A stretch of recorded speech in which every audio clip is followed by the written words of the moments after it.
franchises in the history of the sports world. Cowboys, after an hour-and-a-half delay. Dak Prescott, after 3 turnovers, marches his team down the field, finds a way to win. Justin Fields did not throw any interceptions, had 2 touchdowns, but it was not enough. Cowboys win. We are in the facility. Let's debate, more discussion. Let's get right to it again. A jam-packed show. Thank y'all for watching. You could be watching any show. You are hanging with us. I think it's our 4th Monday show here in the facility. Shady, get it on and pop. And that's it, man. We still young. We still growing. Shady McCoy, how impressive was the Cowboys' victory? It was big time, though. Big time. Playing against a really good team, right, the Steelers. Really, really, really good defense. Yeah. And you're on the road. And listen, I played in Pittsburgh. Obviously, you guys know that. Yeah. And it's hard to win there, especially when, like, the weather conditions are bad. Yeah. That favors the Steelers. No, I've been in that stadium, that field. It gets all mushy and everything. And the Cowboys, it wasn't an easy win. It wasn't. That's the best thing. It wasn't an easy win. Your best player, CeeDee Lamb, didn't have a crazy game. You would think a game like this against a really good defense, I need my superstar wide receiver to ball out. And he just played a good game. And I look at Dak. Dak was up and down all day, but he found a way at the end to win. When you pay a guy $6 million, and I say, yo, why am I paying $6 million? That's it. And he has a game like that, right? I don't care how it looked. We found a way to win because good teams always find ways to win at the end of the game, and bad teams always find a way to lose. And I think Dak Prescott and the Cowboys, they found a way to win. That's how you start a Monday show, 2-5. That was incredibly well. Well, I'm living good. Eating good. You know what I'm saying? Get some good sleep. Chase, where you at, big dog? Hey. To your point, you pay him $60 million to go and win. That was his first go-ahead touchdown in the final minute of regulation ever. Crazy. Oh, you say it is ever? Ever. How'd you find that? You find those stats. Hey, one thing about Chase, he can find some stats. Where you find that at? So it's just, for me, it's one of those things where your star quarterback is your star player.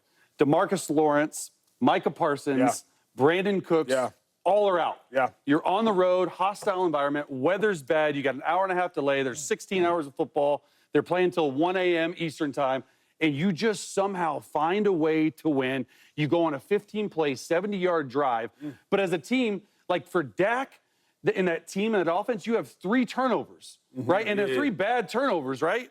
And you just still find a way to win. Like, when I look at 3-2 record, it feels a lot better than 2-3 record. Yes, sir. And especially on the road, you're playing Justin Fields, you're playing a really good defense, you're losing the turnover margin, and you go on the field and you win. It's a huge win for the Dallas Cowboys. Yeah, no, this was very impressive. And it was impressive by everybody. Defensively, stopping the run with no DeMarcus Ware, no Micah Parsons. Then you get Mike McCarthy out there dialing up plays, Dak Prescott playing really well, and his number 1 receiver didn't even really get active like that. He was going to Tolbert. So it's a lot of confidence to take out of this, because as I was watching the game, the whole time I was watching the game, I said, this is Steelers football. This is Steelers football game. I just knew, like, it was a point in time where T.J. Watt was going to make a play. Offensively, they was going to go down there, make a drive, kick a field goal, win the game. I just knew this is a Pittsburgh Steelers game. And Dak Prescott delivered at the end of the game, 15-play drives, whether it was 4th down, whatever it was. My man delivered. I want to say he was the best player on the field, but I'm going to say he was the best offensive player, because T.J. Watt was out there. T.J. Watt was out there, too, but he was the best offensive player out there, and it was not even close. Even turning the football over, to win on the road, turning the football over the way you did. This game could have got out of hand if they did not turn the ball over. But to answer and to respond and come back, I thought it was impressive by the Dallas Cowboys. Let's contextualize just how impressive that game was. What Shady, Chase, James said, all brilliant. Let me help contextualize it. Anybody can play well when things are going well, but can you play well when things are going bad? And that is what Dak Prescott and the Cowboys did yesterday. Incredibly impressive. That was a $60 million game. A quarterback is meant to be a great eraser, and Dak Prescott not only erased his own team's woes, he also erased the roster inefficiencies. No Micah Parsons, no Brandon Cooks, no DeMarcus Lawrence, but here was the most impressive part of an incredibly impressive game. Y'all remember, Chase said it, it was a 15-play final play drive. The first 8 plays were 6 run plays, 2 pass plays, but once they hit the 2-minute mark, with the game on the line, there were 7 plays left, and Dak Prescott passed the ball on 6 of those 7 plays. Well, Acho, what happened on the 1 play he didn't pass the ball, Acho? They fumbled. Who recovered it, Acho? Dak Prescott dove on the fumble. In a league where we've seen quarterbacks not dive on fumbles on their own accord, Dak Prescott dove on the fumble, recovers it. That was 2nd and goal. 3rd and goal, what happens? Jalen Tolbert gets hurt. hits himself in the middle of the crotch, gets hurt. He done. Oh, he's not. Timeout, 4th and goal. Gotta have it on the last play of the game, if you will. And Dak Prescott finds that same Tolbert who was injured. Cowboys go ahead. Cowboys win. To me, it was one of the most impressive games I've seen of Dak Prescott's career. They trusted him, put the ball in his hands, last several plays. The one time they don't put it in his hands, he erases the deficiency of Dowdle on the fumble, and they still find a way to win. Incredibly impressive. It's crazy because I've really watching the whole game. Like, for the first 3 quarters, there wasn't no touchdowns, right? And then on the 6 of them drives, it was like a field goal, punt, Dak fumble, field goal, Dak pick, block field goal, right? So as you watch it, you're like, oh, man, the Steelers are definitely going to win. And then sure enough, Dak did save the day. So this is why when we have these conversations about elite players, really good players, like, that's why it's hard to judge Dak. Because Dak has some crazy games where he just plays awful, like in the playoffs. And there's some games like this where, you know, you guys should lose. All your best players are out. On defense, you don't have this, you don't have that, and you find a way to win. I will say this, though, and I guess it won't be me if I don't mention it, right? Because it's the Cowboy block. Will this game be a little different? Because I always talk about this. Will the game be a little different if on the other side of the offense with the Steelers, if you had a quarterback that you kind of feared? I don't think they win this game because you can't play a really good quarterback when you're doing one field goal, punt, a fumble by Dak, field goal, Dak pick, block field goal. Other quarterbacks that's really good, that's going to throw more than 130 yards a game, will win this game. And you at home?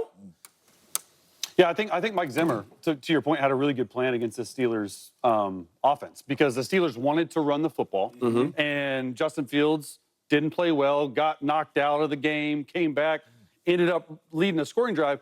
And then he leads another scoring drive with 5 minutes left with a little flip to Freiermuth. And then you go back, and they just can't hold on defense. But I just go back to Dak because you said it perfectly, Acho. When you are in a 4-minute or 2-minute drive and you're handing the football off as a quarterback, you're told to neck it out away from the fake. Dak said, you know what I'm going to do? I'm going to follow the ball just in case. Rico Dowdle reaches out like a breadbasket over that. He dives on the ball, and then on 4th down, you got to give it to Mike McCarthy as well, the play caller, because they're running mesh on the touchdown. But they're running mesh from the outside receiver because it's man-to-man. Those safeties can't cut as well and as fast on the outside receiver. A lot of teams run it the shallow cross coming this way with the inside receiver. So I thought Mike McCarthy was balling that last. But even the last play, real quick, they passed it off. What the heck was 25 on the First of all, take your number off for one. Second of all, bro, they passed it off. Why you cut that off? Well, that's what I'm saying. It's the outside guy. It's a lot harder for the safeties to realize that it's a shallow cross from the outside guy, the inside guy. So you got to give it to Mike McCarthy for that. And then not only that, you heard Dak Prescott say, we believe in that play on any coverage. He said you know what I mean? So once he said that, I said, that's the go-to play. You know that I know where I'm putting this football. I know where I'm throwing it, and we're going to score a touchdown on this play or pick up a first down whenever they call it. Let me ask y'all this, because, again, the facility is unique to any other show. You got 39 years of NFL experience. Everybody up here has played the game, varying degrees of level. We got all pros, et cetera. We got Super Bowl champions up here as well. We're talking about how the game ended. But let's take the viewer into the mind of how the game began.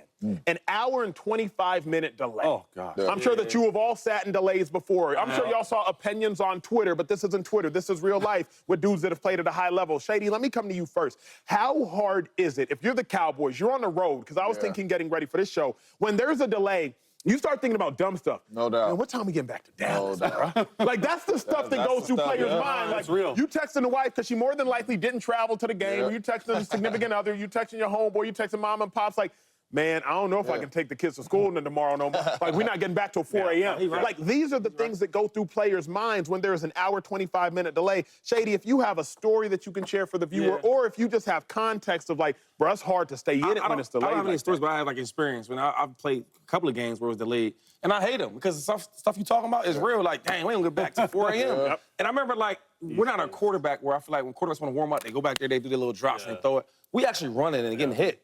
And as a running back, like, my mind's already set. I'm already ready, though. All right, look, I got my smelling salt, right? Blood flowing, right? I did my push-ups, my sit-ups. I'm ready to roll. You know what I'm saying? Sit-ups. Yeah. I'm like, yo, I'm getting hit under the pile.